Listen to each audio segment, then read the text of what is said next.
Mm. I was trying to get through the last of my sunflower seeds. My bad. Jesus, the notorious Jess. All right, we're good to go. Let me turn this up because I can always. I say time ticking. You know we want to collect car. I know, bro. It's a prison call, man. Nigga, I about to say you got 15. That shit funny because you saying that. I used to have to call my mom to come pick me up. This was before cell phone, so I like use 1-800-collect, and then God damn. it was like the jail phone call. So instead of her taking the charges, you got to say everything in like 3 seconds. Yeah. You're like, hey, yo, mom, I'm over here. I'll be here for 5 minutes. Come pick me up. All right, bye. All right. You really showing our age. Chill out. Whatever, man. Got a fresh fade. All right, we recording. We live. We good. All right, welcome to episode 2 of Behind the Booth. I am your host, Spin Griffey. We're joined by a very, very talented ensemble of DJs in this thing. We got DJ 2 Ready, our esteemed boots on the ground connoisseur. We got Uptown Latino Heat, DJ FTK. Oh, in here. My God, let it go. Nah, that was hilarious. And joining us for the first time, DJ Summer Indigo. This is where I'm gonna put the air horns. Bro, I'm so glad. Yes. I'm so glad we don't use the air horns no more. Oh, don't threaten me with a good time. Oh my God. I know where you go. Bro, that was the thing. Get your air horns in. So what's up, man? How y'all feeling? How y'all living? I'm good. Just got done with the workout. I got it out my system with the incident from last night. It was cool. All right, you want to start with that? So explain this, because I'm probably gonna post a video and I'm gonna slice it into the podcast. No, don't wait. You talking about? Yeah, I can probably throw a lot of bleeps out. I ain't never. It was funny to me because you pulled up and you ran up on her, and then it was like very New Orleans, but it was very Latin too because you had a beer in your hand. And I was like, yo, that was 0 to 50. That wasn't even like 100. Yeah, nah. Let's leave that one off. But nah, it was just a lady that kept. Can we curse or no? Yeah, I don't care. I don't have sponsorship yet. Oh, okay. All right. It was a lady that just kept fucking with me. Like when she came, she made a request and off top it was already, kind of sideways. Like Taylor Swift. Play it, I mean. It was something Yukon by Justin Bieber. Oh. Like, I'm not playing that right now. And even then, the way she said it was just, like, get to it, peasant.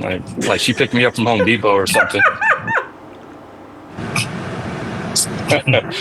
So, ain't no problem with the Biebs. Yeah, she kept fucking with me all night, doing stupid shit. Like, she'd walk by the booth and, like, what the fuck? Or I would like stand in front of the booth and, just passive aggressive shit and try to send her friends. Yeah. It's the end of the night. I'm already getting aggravated with her, but I'm not paying it no mind. And I went to go speak to some friends that were leaving and she thought it'd be a great idea to go touch my shit. That's crazy. Mind you, she's pissy drunk. She knocked over my camera. She was like going for my laptop. And so I was just like, nah, you really pissed me off. And that was it. She really and walked up the wild thing like is that she had the nerve to do puppy dog eyes. Like she did puppy dog eyes, and the whole club turned against her. It was like, you need to leave. It was just, it was stupid. It was mad stupid. And I'm just leaving it at that. I don't think Have I ever had anybody walk up? Like, that's some audacious shit to just walk up and touch a DJ. They've done it because they done it to Legatron one time. I be feeling like they know who to try, man. Yeah. Maybe. Oh, wow. But this is a real time reaction. I don't know, man. I think it's oh shit. You see how quick he went very New Orleans? Like, that wasn't even Latin. It was just he happened to be Latin. It turned very Uptown very quick. The way Will curse, he sound like a South Park character. Like, Man. My It was like God. he was trying to curse and white. I can't say no. Oh my God. All right, man. So let's recap because this is what we usually do the past week, and I guess we can kind of even start recapping summer because we at that point as we get back into Yo, the I'm cases. having some technical difficulties. I'm sorry. Oh, what's wrong? What's? I can't see anything. Can y'all see me? Yeah, we can see you. I can see you. My screen is like all gray. No, we got you live and in living color.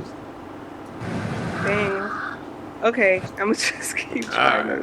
All right. So, White Linen Night passed. That's kind of like the preseason of New Orleans festivals and stuff. You know, getting ready for the year. So, I was y'all White Linen Night. I ain't have nothing to do. I didn't do nothing. I was on the West Main for White Linen Night, which was crazy to me, but I didn't realize the date, and I took the date like maybe a month and a half ago. So I was on the West Main. So, but it was cool. I was the reopening of Caesars, as they say. Oh yeah, I wanted to ask you about that. What? Because it was after Mr. Adam passed, huh? Yeah, so they trying to do new things in management and stuff. So they were trying to think about doing a every Friday and Saturday thing. So they did it because they had this little car wash thing and like a back to school drive car wash thing. But I mean, like even the flyer felt like I was like it felt like a lawnmower flyer or something. Like it was a horrible flyer. And Bro, I didn't hear no. Yeah, I didn't know push for it. It just, and you can kind of tell. Like, it was. You was talking about doing a 7-hour set last week. I remember that shit. I was like, wait. Oh, but let's see. Yeah, they said 7 hours, but I got paid the $400 for 2 hours instead of cutting it off early. So I took that happily. Once a week, you know. Okay. Wasn't tripping. So that's how mine went. Okay. I want to jump into a conversation. Will brought this to my attention. He seemed very eager to discuss this. So he was what was it, bar for bar, Will? You said the amount of politics that go into DJing and nightlife in the city. Yes. So people don't. I'm gonna give you the floor. So much politics. I'm gonna give you the floor. Go ahead and expound upon that. Well, no, it was just really for like people that don't work in nightlife that don't understand how like shit really goes and like how many there's a lot of politics, even from like many aspects of like just people knowing you and kissing babies and stuff, or like dealing with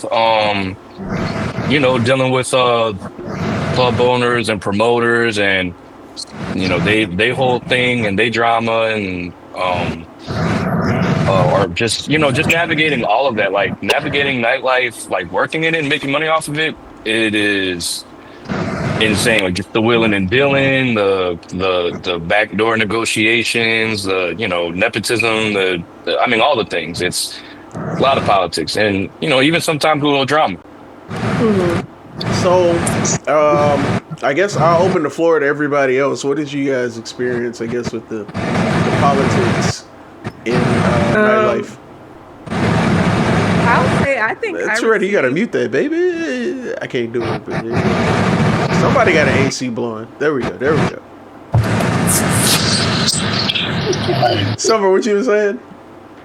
I was saying I also think like as a girl DJ, I receive like an end of the politics of like, I don't like saying that it's like a male dominated industry because I do feel like they have a lot of women that are movers and shakers in New Orleans in particular, but I do feel like it's mostly men like pulling the higher strings, and I feel like I am on the end of like receiving a lot of those politics. It seems like another big thing is like men are constantly trying to tell me like my price that I have like established for myself is too high. And I think that it's kind of like, it's funny to me because it literally is only like older men that will comment on that. Like a woman has never told me anything about my price. It's either people want to move forward with booking me or they just choose not to.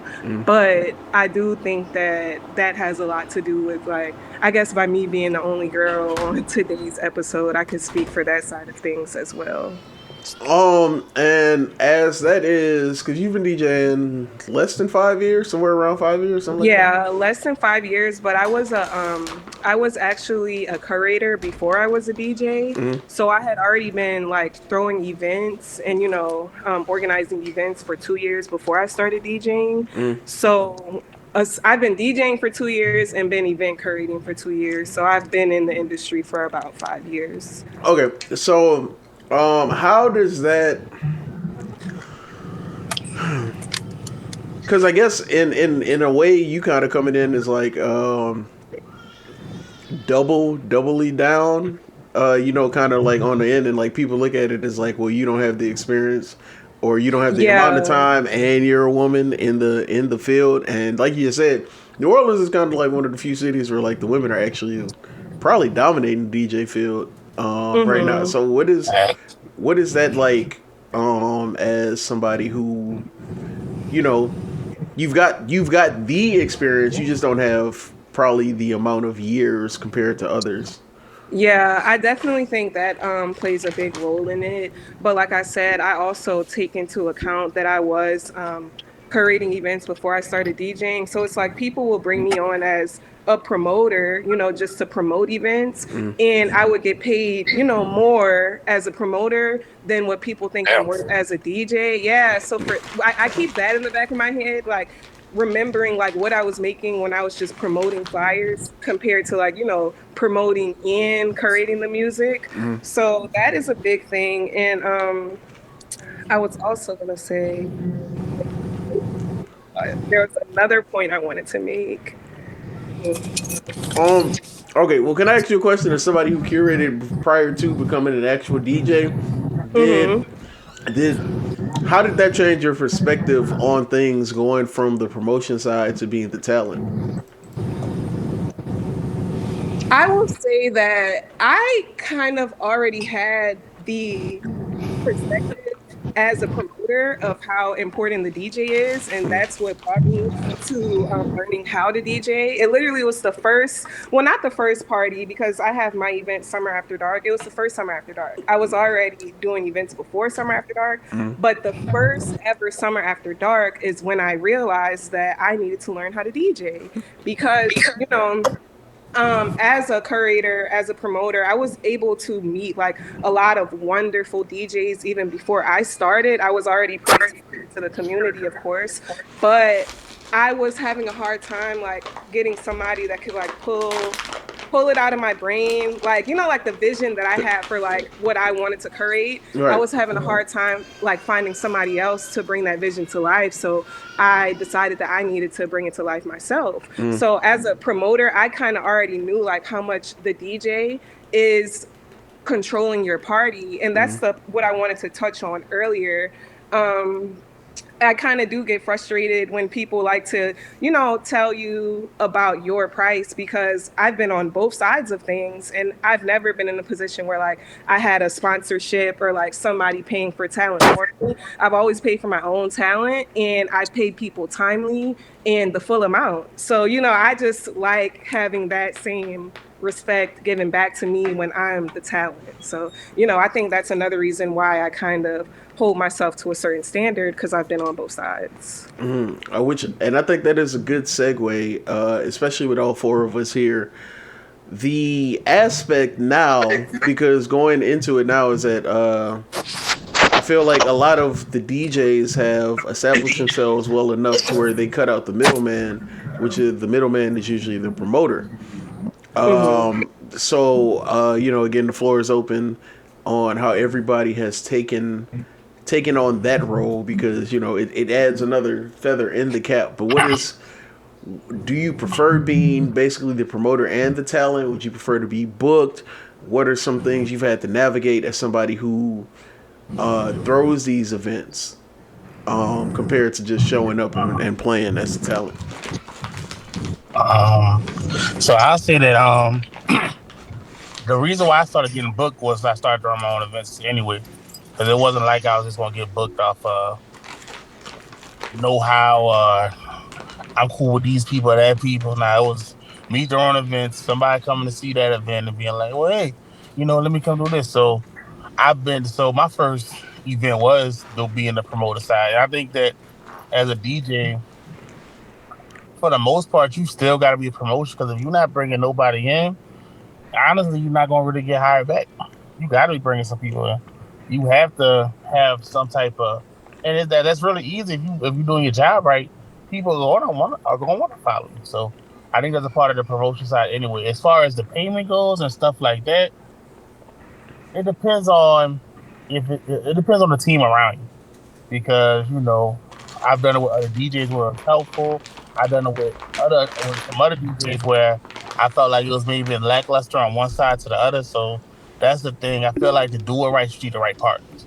So with partners, if it was the right team that you got around you doing it, it's a success. It's always going to be that. But sometimes it is better just to kind of go get your money. Now you have to stress out about numbers, checking your event, right, doing specials, talking to the owners, make sure they honor the specials that they said they're going to honor, and all that other stuff. It's just so I feel like it really depends on what team, because I feel like doing it by yourself, like if one person DJing and carrying the event, I feel like you kind of jipping them out of something. I feel like you need somebody to kind of help play the middleman to do some sides, in my opinion.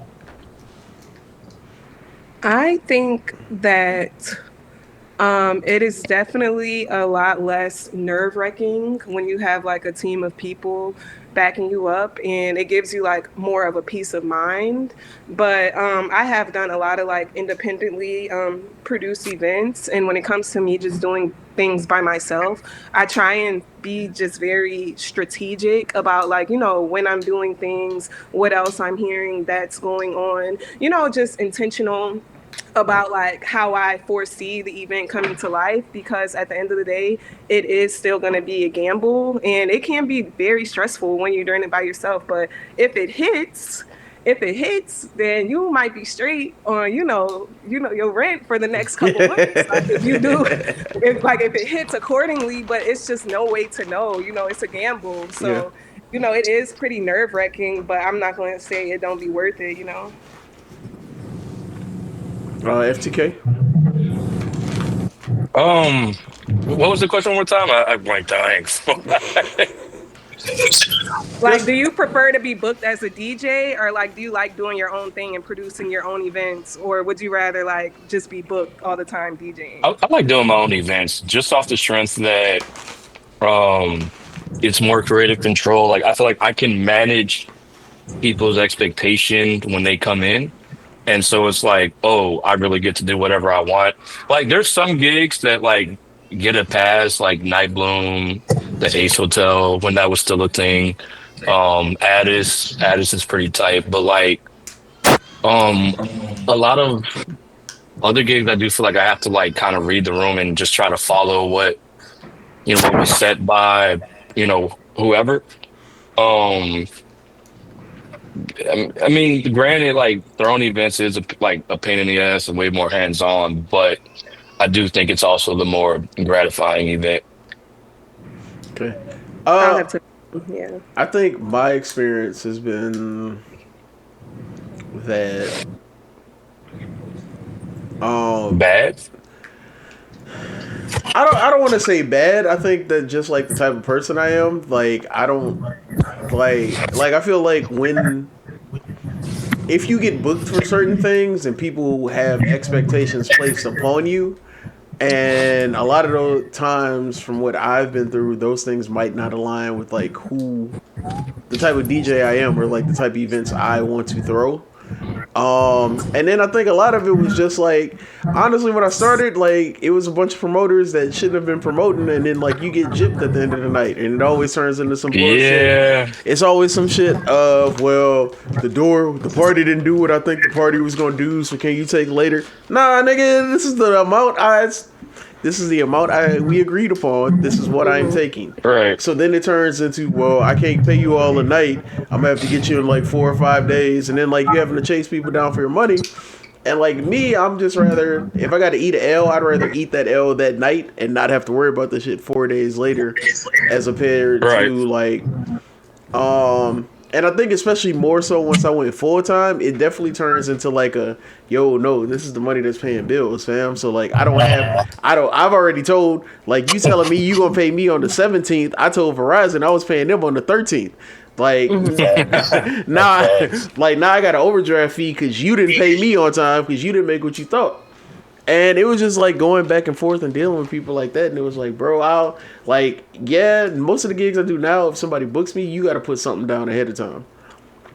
Like, I can't do that end of the night struggle.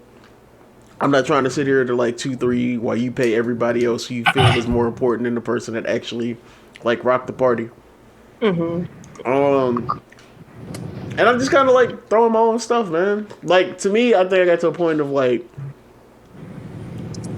it turned into like promoters had no value because they weren't bringing anybody in. And to me, if you're expecting the DJ and the talent to bring people in, what are you here for? Because like, if you're booking a DJ to bring people in and I can bring people in, why are you the one getting most of the door? Like, I always tell, every time I got to deal with somebody, I always tell them, like, I'm not going to bring people in. I'll keep them in there, though. Like, but me bringing people in, that's your job. Like, and I'm not saying that I'm not going to have some people show up and, you know, whatever. But, like, if you're trying to, like, build something off my following, good luck. Because I take all different kind of gigs. There's really, like, no point in that. Like,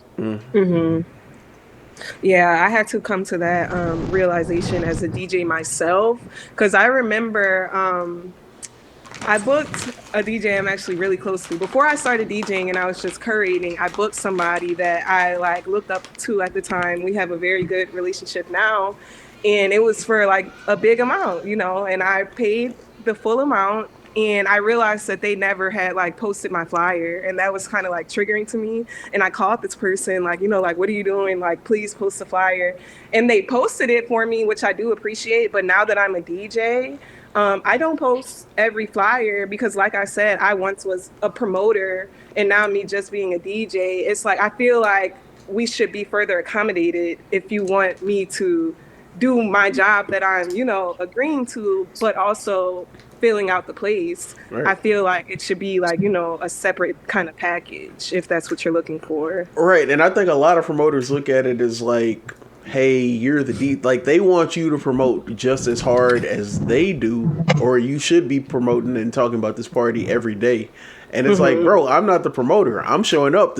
I'll tell make like 2 or 3 times, like, yo, this is where I'll be in a couple weeks, pull up. But I'm not going hard every day because it's not my party. Right. And they want you to like put the ticket link in your bio. Right. And like posting the link. And it's like, if you want me, and it's like, you want me to basically do your job for you and bring the people in, but you're not going to split the door money or whatever you make, the profit on the back end. Then it turns into just like, oh, you're only getting what you're making as a DJ. Well, I'm only going to promote as I am as a DJ. Like, I think that's a lot of thing that like, I don't know. I think that's just one of the things that just aggravates me is that like it's become, and I know we had this we consistently have this conversation about how many hats that you have to wear now as a DJ, but I think it has turned into the fact of like me turning into like, why do I need a promoter if I'm doing the same amount of work that you're doing, and but you're not going to pay me what you're going to make at the door. Right. I guess so to keep it on the politics. So my politics story, I guess, in the city of New Orleans is different for me because like I was born here, I left at a young age, came back for college.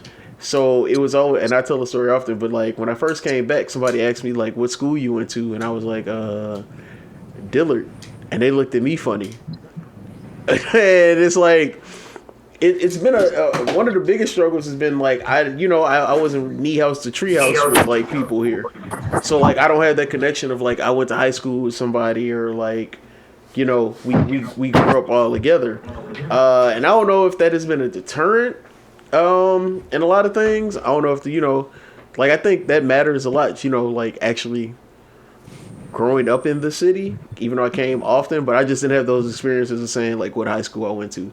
And I don't know if that is, and coming from Houston, like it's a thing, but I don't think it's as like much of a thing. Like New Orleans is very, what's the word I'm looking for? Cut off, I guess.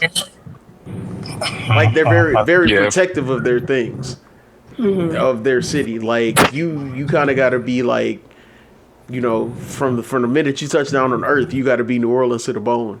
And if that ain't you, we can't rock with it. So I guess as y'all more have spent, you know, the majority, and y'all went through that, how has that allowed y'all to get in certain spaces and places and gigs like a little bit more easier because you have that network of people from here? I'm kind of like. I mean, I guess so. Because that's just kind of like community, you know, community building. Because I mean, the thing is, like, I'm from New Orleans, but I was pretty isolated as a kid, so I wasn't really outside up until like kind of sort of high school, and you know, even then. And ironically, I got my start in Baton Rouge when I moved out there for school. But I mean, you know, yeah, like thinking about it, like a lot of my gigs a good chunk of my gigs did come from like my connection of like people I'd been knew, or if not from them, then like indirectly, like they threw me to somebody, and you know, etc. Yeah, I moved to New Orleans when I was in high school. So I was in New York. I was from New York, so I moved to New Orleans 9th grade year. So are you from New York, B? I know I ain't never seen you in a pair. I ain't never seen you in a pair of butters or nothing. You're bacon, egg, and cheese with the bev. I don't got another accent. They took it away from me. I would not have known that till you said that. right. Yeah, so that's where I'm originally from. So I don't know who was selling frozen cups in the 7th Ward. I don't know. You talk like it though. You sound like you do. That's the funny. Yeah, you do. That's what I'm saying. I lost my accent, but yeah, I don't know. So since I'm not known like that, that's why I started doing my own gigs, because you know it was like that's how people had even got a chance to even know if I could DJ, because it wasn't really enough shot type stuff. So I kind of agree with Spin on that one, that the politics of growing up with people and knowing people, and I guess kind of being on that we from the same hood, we gonna do it together type shit. You know, I think that helps some people get opportunities, and then if they can shine them opportunities, that makes it a bigger opportunities. And I having a lot of family, like I don't got no cousins or no uncles and nothing out here. It's just like, you know, my same 4 people I came with. So it's pretty much the base of just being talented or knowing what you're doing. So I do agree with you, Spin, on that. It's just kind of like New Orleans people could be real protective, and they always want to go with who they grew up with before. They know. So yeah, I think it's weird for me because like I gotta sit here and like I started DJing 06, 07, somewhere around there. And so, like, I be looking around at the landscape sometimes and just see who's still around, bro. And it's just like, damn, like, I'm still here, you know? Like, and especially when you're doing it, like, full time, like, that shit is a lot. Because, again, and I know FTK talk about this a lot, but people don't really fully understand. And let me get y'all perspective on this. I don't know if y'all do other things outside of this. I don't believe Will does. Too Ready somewhere, I'm not sure. But as I guess I say it as like full-time DJs, like what has been the added, like, well, one, how long have you been a full-time DJ if you are, and what has been something that's like been an added stressor, not even stressor, just something that you didn't realize came along with being a full-time DJ? So I've been full. Whoever want to go, I don't care. No, go ahead. I've been full time for about 2.5 years. The biggest stressor of it is honestly just understanding the thing about slow times. I didn't really got I didn't really understand how slow times sometimes will be. And then how the slow times are different for other people too. Like, you know, sometimes in the summer, like I had got this contract one time, and that was the best time. So I was like, man, that's great. Then the next time, I'm like, I'm hoping that contract come back. That contract come back on. It ain't, and it was like, well, damn. So understanding the slow times, understanding how to balance having a residency to being able to do outside gigs that might pay you more, get more eyeballs looking at you and stuff like that. It was more challenging than I thought it was going to be, because at first when I started, it was just like stuff was coming in, it was coming in regularly, and it was just like, and then it stops or money stops. People don't have the same amount of money they had to Yes. pay for that stuff. So you got to be understanding, like, especially I feel like it's a real accomplishment now, because people are suffering, like stuff so high, so for people to pay rates, especially the rates that a quality DJ try to charge, it's tough right now. A lot of people are sitting up there with a lot of rates and not a lot of motion. So I just count it as a blessing for what God to. I do be saying that, like, I don't know what it is. It don't matter how bad the economy be. People find money to party, bro. They gonna party. They gonna party. Yeah, true. But they're gonna do it out here, because I realize in other cities they actually be affected by the economy, and it's not that we don't feel it, but yeah, they're gonna find a way to party out here. Yes, and I be having a hard time trying to gauge, like, because I also, how I was saying, like, the whole the price thing, like, I'm always down to, like, negotiate and hear out people's budget and like the dollar that they have placed for themselves. But a lot of times you just don't know, like, is this like a sponsored event, or like are they paying for it themselves? Because like the sponsors be having the budget, so it's like I feel like I did that during Essence. Like I kind of like I lowballed myself for like a sponsored event, and then I talked to like one of my OGs and they were like, bro, like you could have got a band, like so I feel like now it makes me to like start higher, but like tell me, like, if we need to come down, like say something. But a lot of people just won't respond. They just go find somebody else. That's frustrating. That's one of the most frustrating things. I learned that early on. The worst thing that could ever happen, one of the worst things that could ever happen to you being booked as a DJ is when you tell somebody a price and they get back to you too fast. Because then you'd be like, yo, yeah, all right, I can do this for X, Y, and Z. I'll do it for $1,200. And like, but as soon as you send a text message, they'll be like, oh, that's great. You'd be like, fuck, I left so much money on the table. That's why did you hesitate? I thought you was a little too happy to accept that. You would be. Like, I think one of the that's why my thing has always been like, start high. If you start high, the client will always tell you kind of where their number is, and you can kind of go from there.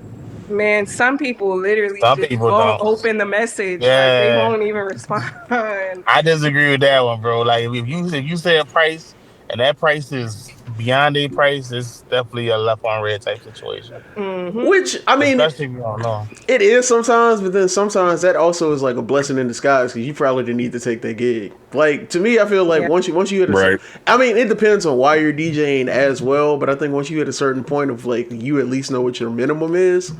And like, even if you're willing to work with somebody, and like you said, I've had plenty of times where like I sent the number and nobody hit me back, and I just be like, all right, well, it wasn't for me.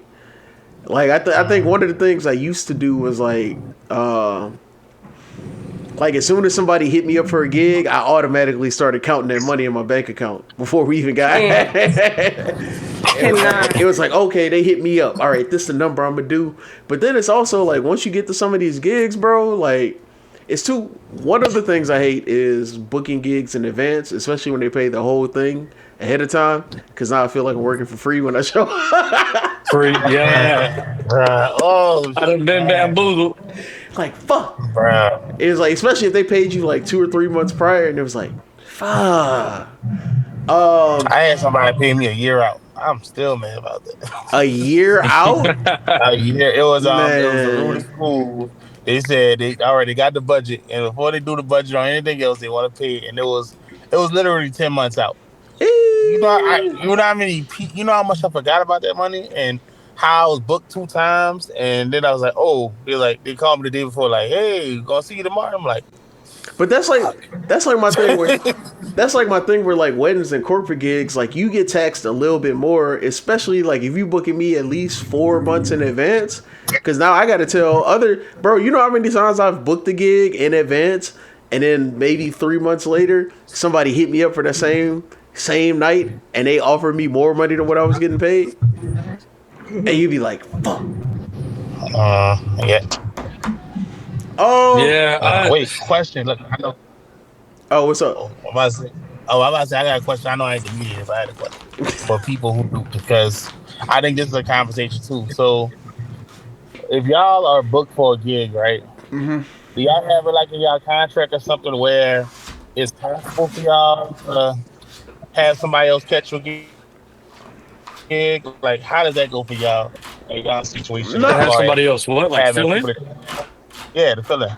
How does that go for y'all? Like, is that y'all Yes. contract? So for my weddings, it's in the contract where it's like, I'm gonna do my best to be there if there's like some situation where like I get sick, I get hurt, or whatever. That I will handle the fill in pending the client's approval. Um, yeah, I'm pretty upfront with most of my clients about that. Because I learned real quick I need to communicate that up front, and I try to be there most of the time, but sometimes should be happening. I think because as of right now, I'm trying to change this within the next year and a half to 2 years. But I think currently is like a single op. It behooves me to be the one to show up because like I don't want to like pull a switch and bait, especially because like 9 times out of 10, I get a lot of clients that will hire me because they saw me somewhere else. And so it turns into like they're specifically hiring you. Like if this was at a point like where I hope to be in a couple years, to where I'm a multi-op and people heard about the reputation of the company as a whole, then yeah, I don't think there would be an issue. But like right now, is like a single op. They're really like hiring you for you and like whatever you've shown. So I try my. I'll take 2 or 3 gigs in the same day, but I mean, I'm going to show up to where I was contracted to show up. Yeah, I feel that.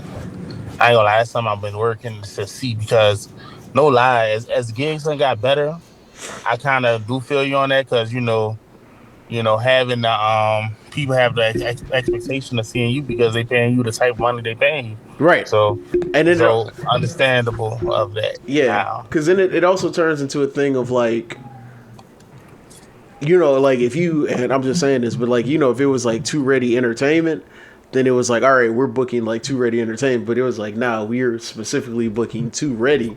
So like, they probably might not have shelled out that extra $200 to $400 if it was somebody else, but because they actually wanted you, they paid that money. So I feel like just obligated to, especially if that's how you sold it from the beginning. So has there been any aspect where some form of politics has hurt you from getting a gig? Not related, but I'm gonna say this much. God is good, man. I dodged a huge fucking headache this weekend. So I was supposed to DJ a certain club. And I know. Yeah. I was supposed to DJ a certain club. It fell through, and I was annoyed about it because I had past 2 gigs for it, But boy, did that work in my favor because they went viral for all the wrong reasons. And Jesus Christ, it's yeah, I think that would have been a bad look for business, like a super bad look. Like, why the fuck you DJing there? So to just be able to like sidestep that completely, nobody even knew I was supposed to be there, is amazing. Yeah, like that. Oh my God, I did not want to have to deal with that, like the PR nightmare. But yeah. All right. Anybody else politics hindered you? Well, I had like when I first kind of started DJing, I had a thing where a certain promoter, I guess you call it a promoter, a certain promoter heard from a bartender that I was hating on their night. Like we had the nights on at the same club. We had two different nights, and supposedly I was hating on the night. Now I never said this, but that promoter definitely was like, "Oh my God, this dude is a hater. He's a hater, and this is this and that and that." And I mean, it got around so quickly on me just hating on this person I didn't hate on, and that shit took about 2 months of damage control and the other person kind of getting called out for being a thing. So bad politics would help. And it's sad it's not even with the main people. It's like with a bartender. A bartender caused this whole thing where That's a big, especially if you're doing clubs and shit. That's a very big part of nightlife, bro. Especially if they doing multiple spots. yeah, but it was not that popular of a bartender. So it was like one of them, like not to say no names, but it was like a kind of dive type situation. But and for it to be like that off a bartender. But to your point, that just says the intention, especially how people can take stuff, because I think a lot of people is on edge of being hated on and being talked about and being ridiculed and stuff. So I learned that, and that was like when my first 2 years of even starting it. So I learned very early kind of to keep quiet, watch who you talk to about anything. People will take stuff and make it into something else. So if you don't really rock with them people, don't really talk to people at all. I learned that real early. So I haven't had it recently. I feel like I just keep my nose clear from a lot of stuff. I keep my opinions to where it needs to be. So, I feel like that's a lesson learned that I don't need to relearn. So, Summer, you got anything? Not that I know of that has like stopped me from getting booked. Not that I know of. But I know that I know they have certain people that like don't like me, but I don't think nobody has like told me anything. That means you're doing something right, man. You know. Yeah. Oh, I know which one. So Will was throwing a birthday party about 2 years ago, and I was supposed to cover for him on a certain night.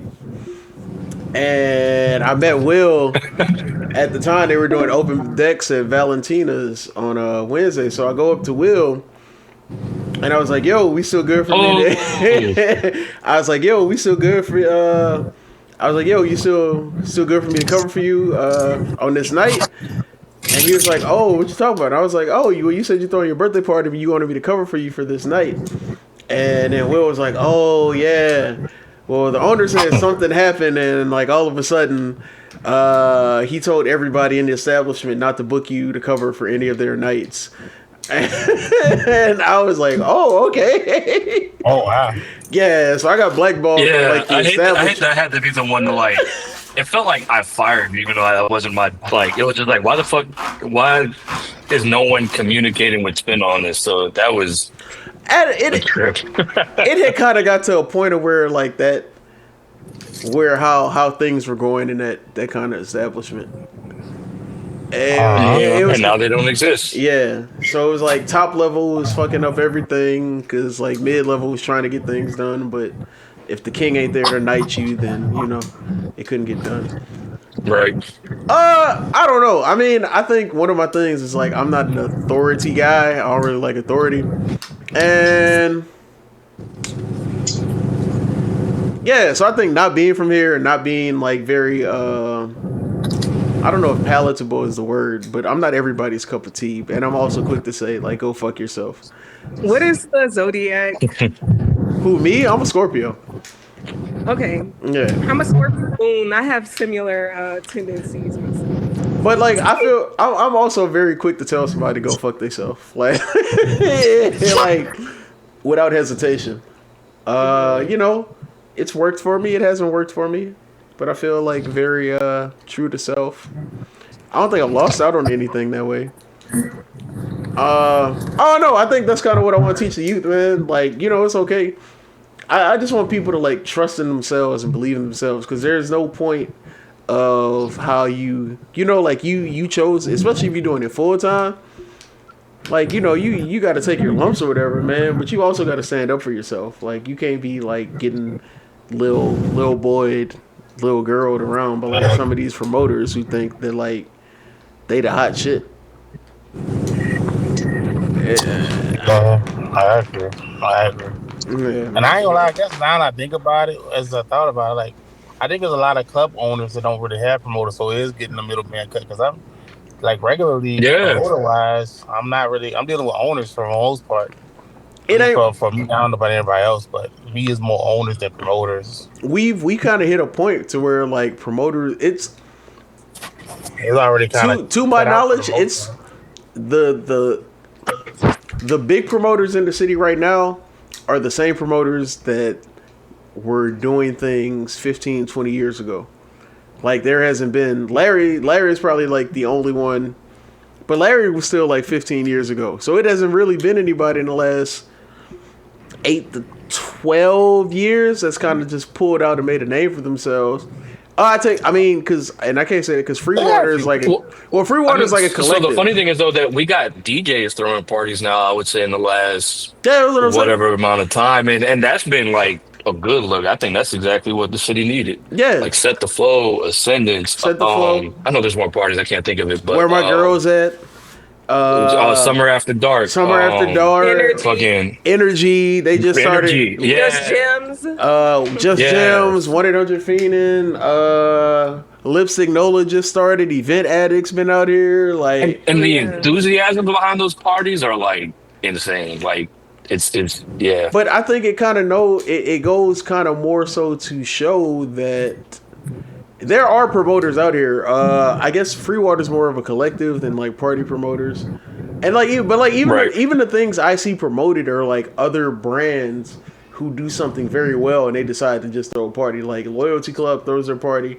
I'm sorry, I take the back. Like Nick and Bean over there with the Fellowship. They're kind of one of the up and coming in like the last 5 or so years. Yeah, but right. I mean like Kojo and Afrobeat thing. It's been that dude Darren Anderson kind of popping too right now. Darren Anderson. They also. I don't know if Troy is still throwing stuff, but I know he was making waves for a minute. I ain't really seen him in a while. He just threw something. I know he's getting back into it. It's just he's working out of town right now. But I like his events. So as much as I don't care for promoters, I did like his. Yeah, I know that. Also, G Willie is like a big promoter. He's been making a lot of noise. Like he's like like another Larry, but he also has like people under him that are like closer to my age.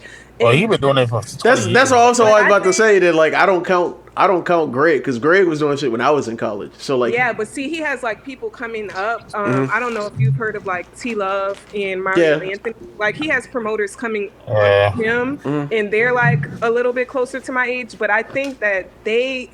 Like those type of promoters make like bulk of their money doing like section type of events, whereas us as the DJs, I don't see a lot of us like selling sections. No, as far as I don't think right. But like promoters, it's going back like, to dance floor culture. That, you know, but we are going back to dance. It's dance floor culture. Gen Z does not drink like that. And it's like you were also whoever said it earlier talking about like the economy and stuff like that. Like people out here either can't afford or are not willing to pay like $500 for a bottle of tequila anymore. Oh yeah, mm-hmm. Not doing that. I have never bought a bottle in the club. I be feeling like never. Lame. I never even have got a section. Like, I've never solo bought a bottle or a section in the club. Like that's some fire shit to do with a group of friends. All y'all throw like $50, $75 in. I agree. But I've never been like that. I'm about to spend like $1,500 on like shit. It's very rare that I even have to pay for drinks when I go out. Paying to get in the club. We're not even paying. I was saying. Like, as I know somebody throwing a party tonight. I'm getting what Denzel say. I'm leaving here with something. If I got to pay, I'm getting some drink. But like, to be fair, I will pay if I go to like a friend's event. I'll usually like if they got to cover something, and it's like I was like, all right, whatever. I'll throw you the cat. Like it's $10 or whatever. Like it ain't. Like I'll support. Right. I'll support like the people I'll go out to see. But I think most DJs are already naturally introverted, so they're not also going. Yeah. But like most of us don't want to be in public no way. But we also not like going. Like we know the nightlife so well that we already know we not about to go out and spend like $800 to $1,200 on the section and bottles. Mm-hmm. Most of us will get fucked up at home and then show up at the spot. You know Most what's of a us side will thought stay right quick? at home when we ain't working. Yeah. We taking this as our night to relax. Like, You know what's funny? You know what's a side thought right quick? Summer, how old are you? 24. I remember those Yeah. days. So when I went to the last Summer After Dark with Legatron, and I was like, wow, this is a whole other generation. And it was different. Like they dressed different, they danced different, they was like moving different, they was dancing to different shit. And it was funny because me and Leg was kind of joking, like, man, we feel like the chaperones, like, hey, 6 feet away, get off her. Man. But nah, it was just cool to see. Hey, fuck the prep dancing, none of that shit. But nah, it was interesting to see though, just like like yeah, that's the whole. It was a whole different Because you are OG scene now. than from what I'm used to, You are OG and now. it was just like, ah man, that's weird. But bro. it was cool to see. I learned something that night. I was like, all right. That's how you. But That's how I was feeling when I went to the boot, and like the boot did like whatever wine night or whatever, and it's so weird to see like college age. Like I'm already 30 something playing at the boot, and so y'all doing like $5-6 for a bottle of wine, and now you got like these college kids holding bottles of wine, sucking face in the middle of the dance floor. I was like, I don't think I should be here right now, bro. Like, right. So Man, I hate the boot. okay, so we got like a bunch of age difference. I love this because the shit that was like new to me is like throwback. So like if I play for like a crowd around like Summer's age, like that shit will still ring off. Like I had one of the biggest joys recently in my DJ when I started playing like Pretty Boy Swag and the fucking club went up, and I was like, oh, the youth. I've had a Pretty Boy Swag moment as well. Definitely a club banger. I was like, the That's youth. universal, yeah. But it's so That transcends age. the thing about like DJing, like to me, is that it'll always shit that was classic or new to us is like throwback to them. But that's the songs they grew up on. So like it goes off now.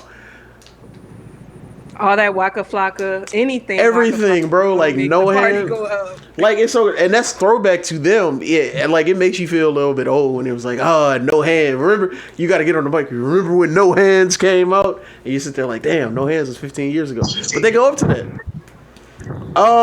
So all right. I don't know if anybody else got a warning. I can't see on the time. 5 minutes. 5 minutes. Bet this is perfect. I said this last week. I got a little bit of pushback, but I said that R&B parties will not be a thing in nightlife the way they are now in about 2.5 years. I've seen the rise of... I'll let y'all answer this. Where do y'all see nightlife going within the next 2 to 3 years? You said 9 months last week. Well, it won't be here in 9 months. It won't be here next summer. But I'm asking, where do you see... What major differences do you see in nightlife from where we are now to, let's say, 2 to 3 years? R&B or just nightlife in general. Like, where do you see it going? Oh, okay. Ooh, I don't know. So I mean,